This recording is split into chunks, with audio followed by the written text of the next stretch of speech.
Your Excellency, Civil Defence Officers, ladies and gentlemen, thank you for inviting me to speak to you this morning. As you heard, one of my roles is with SOFOA. I was one of the directors on the SOFOA board until the 1st of April, when we have reconfigured to become the National Fire Chiefs Council. We're still SOFOA, but our new title is the National Fire Chiefs Council, to align ourselves with and mirror the National Police Chiefs Council, who we work very closely with in terms of making communities safer within the UK. Within that new infrastructure, I chair one of the committees which looks after sector improvement and assurance. And I'm also the national lead for research and development, which is the reason why I'm here today. And I'd like to talk to you about research and development and the approach that we're taking within UK Fire and Rescue Services to improve what we do and how we do it.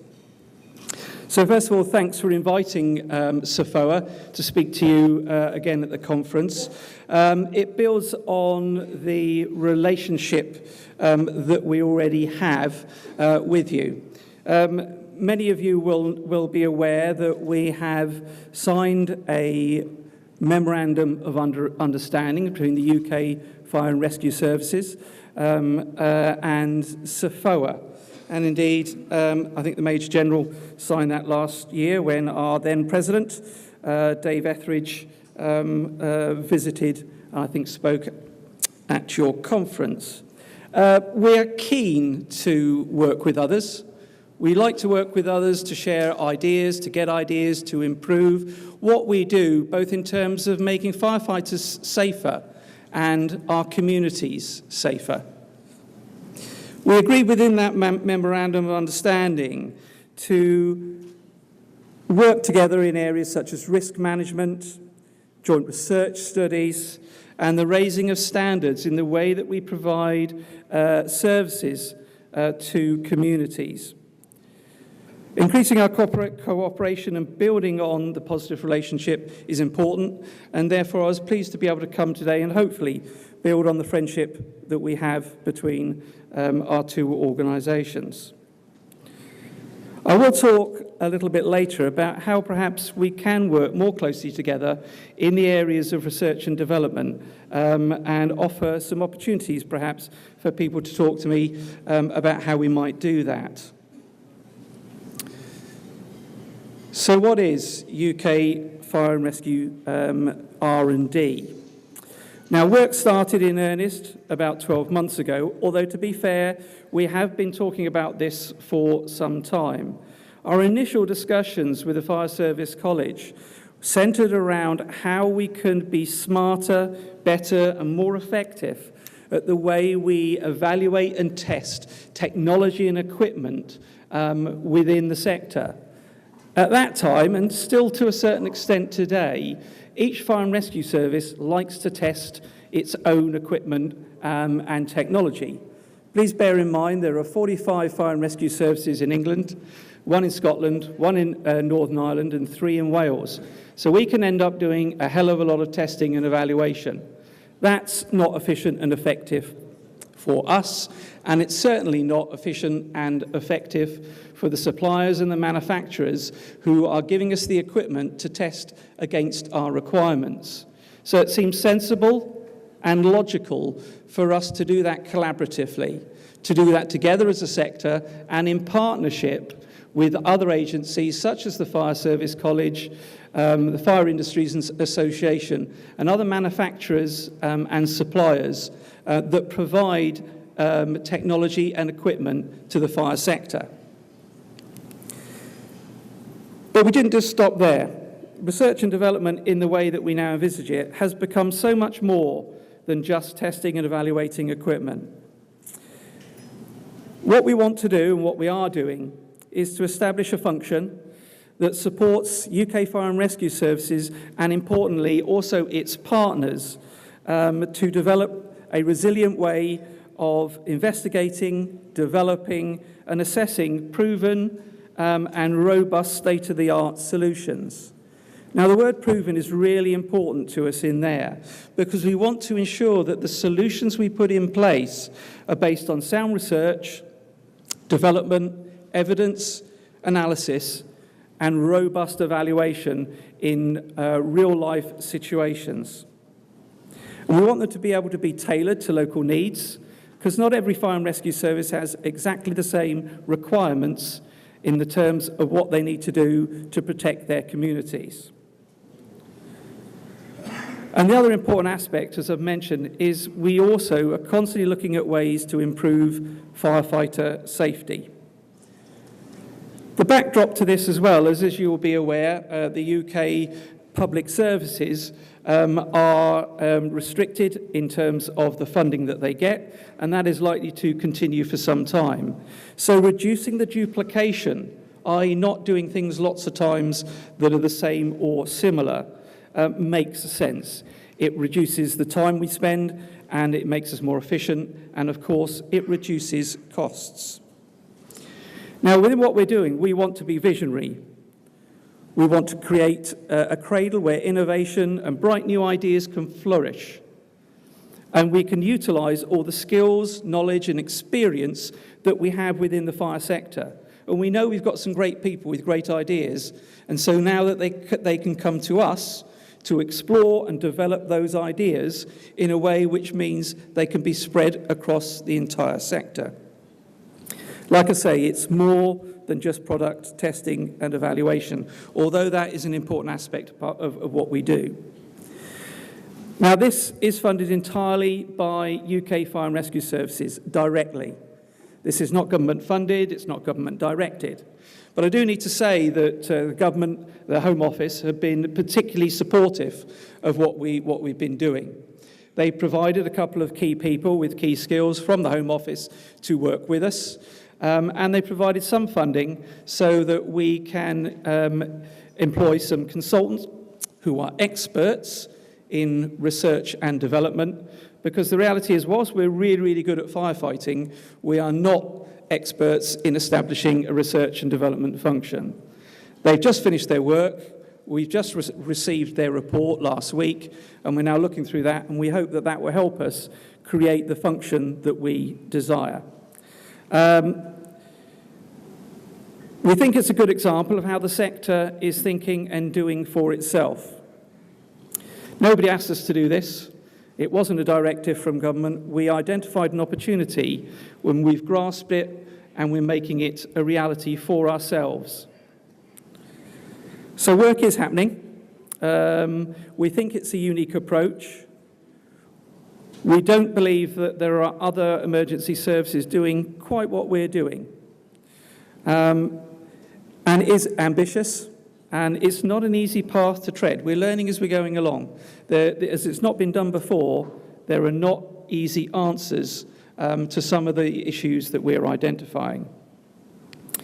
So in terms of what's already happening, we've created international research partnerships, and I'll speak more about that later. And we've created a small team based in the UK to coordinate and carry out the key functions of research and development. Their first and key priority is to establish methodologies for testing and evaluating equipment. That is really important. That was the key thing that the chiefs in the fire and rescue services said they really needed. So that is what we prioritised. So we've gone out, we've talked to our colleagues in fire and rescue services and said, okay, what are the things that you want to do in the very near future? What are the things that you want to buy, that you want to implement new pieces of equipment and technology that you would like to deploy onto the front line? The three things that they told us was body-worn video, positive pressure ventilation, and extrication equipment. Now, that last one, you might think, well, that's been around for a long time. But within the UK, what is now coming on the market in a much more robust form is battery-operated rescue equipment rather than hydraulic. So that was the first item that we tested. And that was done just a couple of weeks ago. it was done with some hydraulic equipment as well, so that we have some comparators. The idea with those kinds of evaluations is that we can test it in a controlled environment, but an environment which is testing and realistic, and it is repeatable, so that we have got some verifiable and evidence-based results that we can then share with all fire and rescue services in the UK. That means that we can do those tests once, and we do them for all, and then they do not have to be repeated numerous times across the country.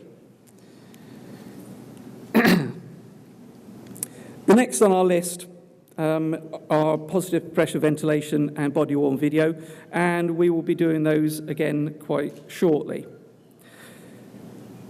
So we are driven by what the fire and rescue service sector wants and needs. And that is the main priority. This isn't just simply about doing what we would like to do.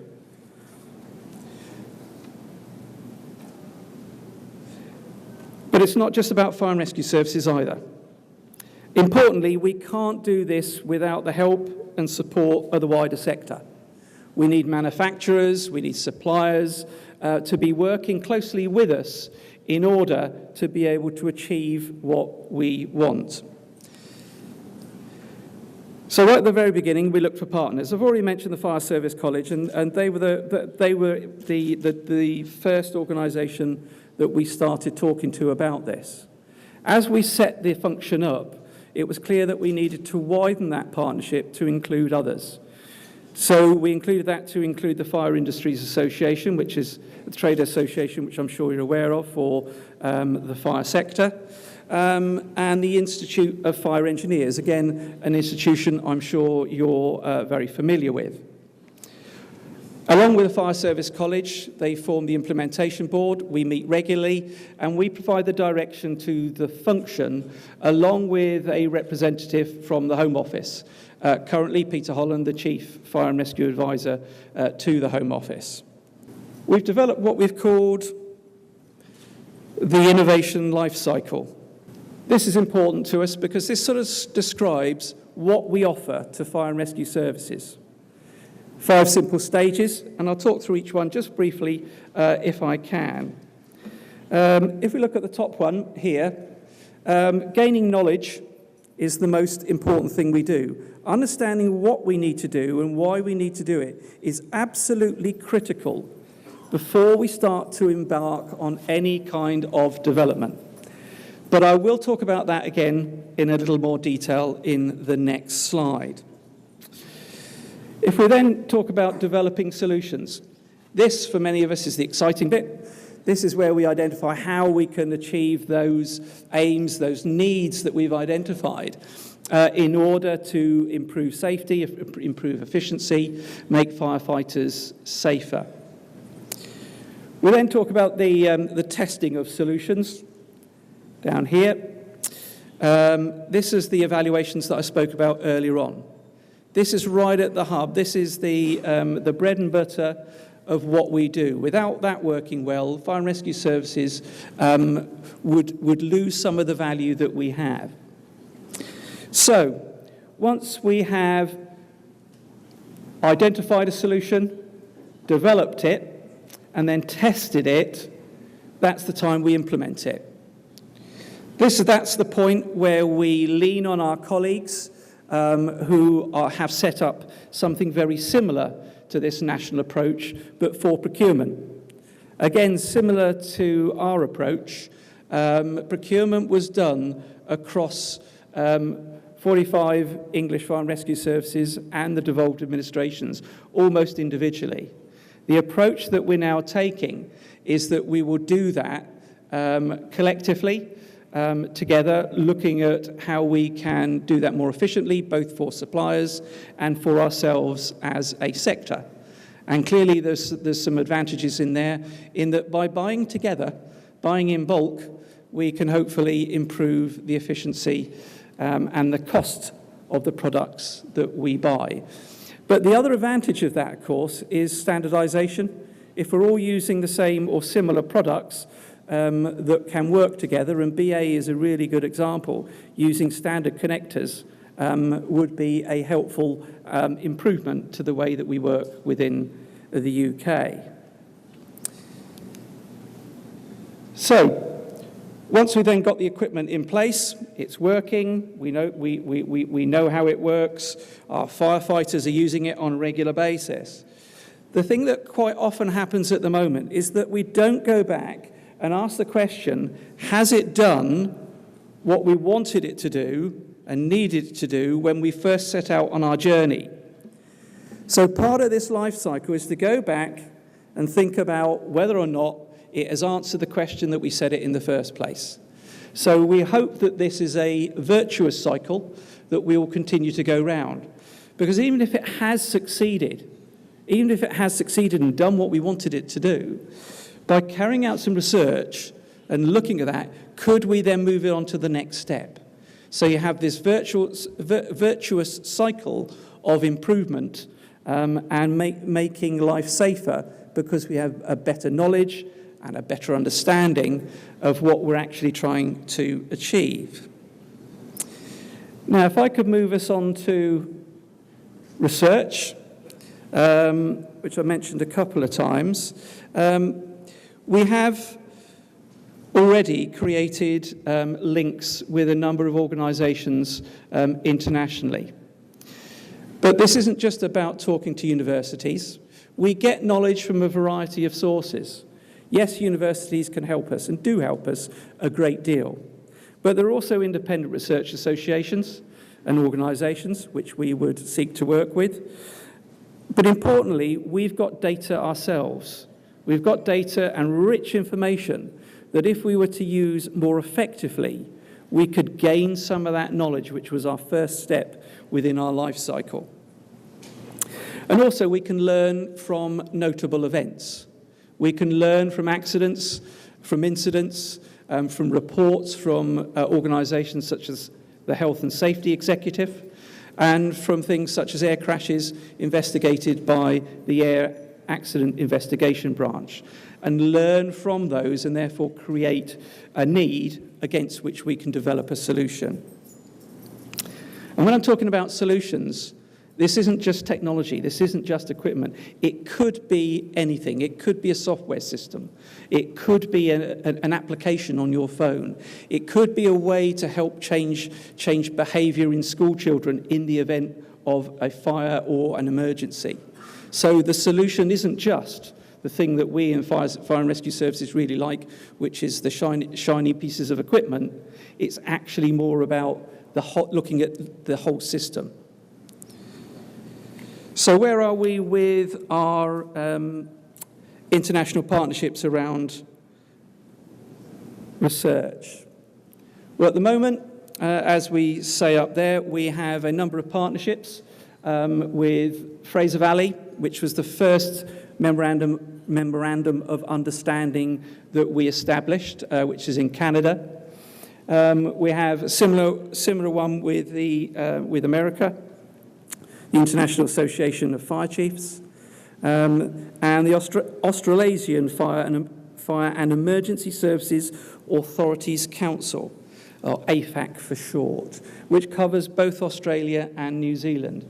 Those are already signed, we have arrangements, and we are working in partnership to create international research around some key areas of work which different nations are all interested in. There's a piece of work just about to start between ourselves and America around looking at how we can keep a track of firefighters, autolocation, within complex buildings. But we would like to go further, and we're having conversations with other organisations as well. Our neighbours in the Republic of Ireland are keen to come and talk to us. Yourselves here, we would be interested to see whether or not we can explore further and create closer bonds around research and development. Our friends in Europe, despite Brexit, they are still our friends, and we are taking forward an initiative with the FEU, which is the European body for fire and rescue services. And interestingly, we've had an approach via the Fire Industries Association to speak to Japan. And we would do so, again, via the FIA if that works. Interestingly as well, both Canada and the US also want to extend the breadth of the relationship. And the University of Fraser Valley is one single point in Canada, but we're looking to ensure that it works wider across the whole of the country.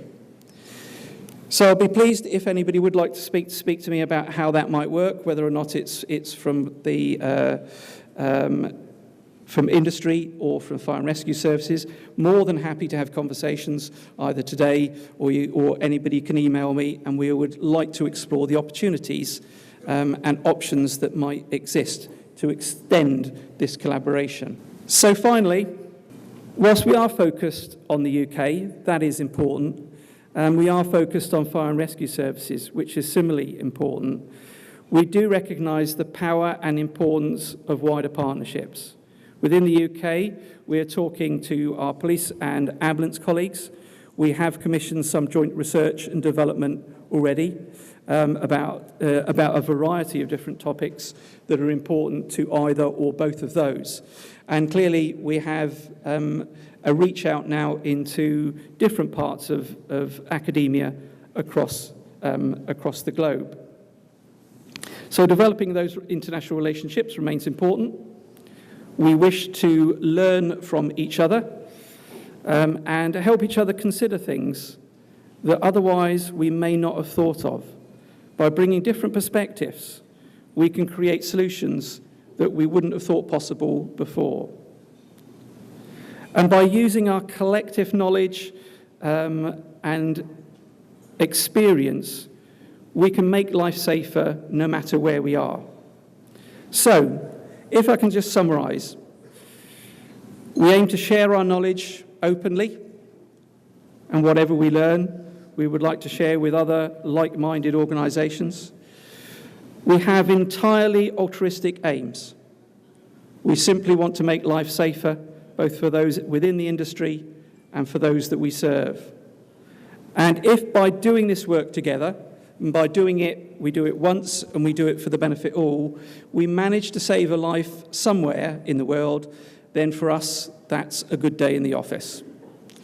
Thank you.